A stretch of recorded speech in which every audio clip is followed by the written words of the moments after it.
Let's talk about minecarts. Here are two minecart tracks. One is an L shape and the other is a diagonal line. Which one takes less time?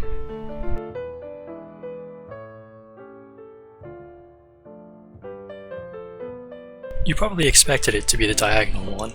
What you might not have noticed is that it's actually faster in two distinct ways. The first one is the distance.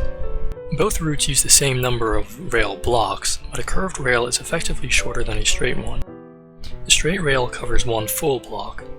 On a curved rail, a minecart follows this diagonal path, which Pythagorean theorem tells us is only about 7/10 of a block. The second way is the speed. In both cases, the minecart is moving at its maximum speed of 8 blocks per second per axis. On the L, the minecart first moves 8 blocks per second along the z-axis, then turns and moves 8 blocks per second along the x-axis. On the diagonal path, it moves 8 blocks per second along both axes simultaneously. By the magic of vector addition, we see that's a speed of about 11.3 blocks per second. So what's really happening here is that the minecart on the diagonal track is taking a shorter path at a higher speed. How about these tracks? Sort of the same situation, but stretched to the right. What if I told you they're the same track? And so is this, and this, and this, and even this. Every track has a short direction and a long direction. The time it takes to travel the long direction at full speed is the shortest possible time the track can take. What happens in the short direction really doesn't matter, as long as the minecart never stops moving in the long direction.